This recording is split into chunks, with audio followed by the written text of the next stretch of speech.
kakainin ko.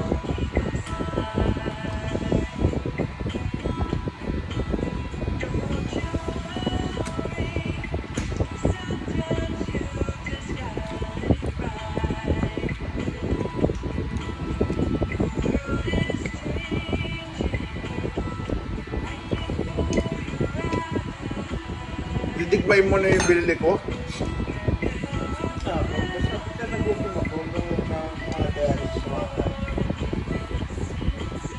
Bukas yun, no? Kunti na lang, nakita ko, dapat ano mo na yun. Para snack naman ang konteriyahin mo. Merienda yun.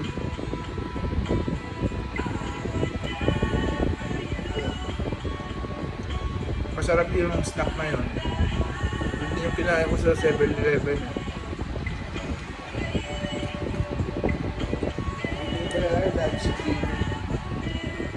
Talagang nakaplano ko kasi July 27 yung music video, in advance ko lang ng 2. Kasi kung magsisimba tayo out of way, kung maglalakad ako, layo na nga ng lalakad natin pa uwi nung balik pa, tapos lalakad pa ako, nakakapagod. Yun ang ginawa ko talaga yung pangbili na ng loan Friday. At least nandito na sa bahay, hindi ako mapapagod masyado.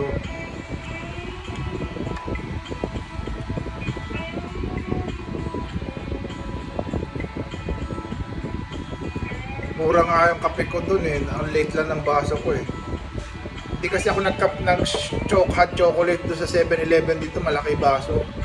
Next time doon ako magbabaso. Liit.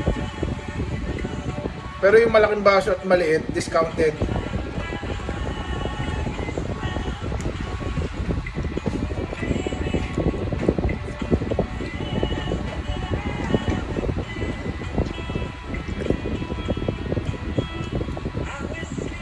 Anong gusto mong flavor sa susunod?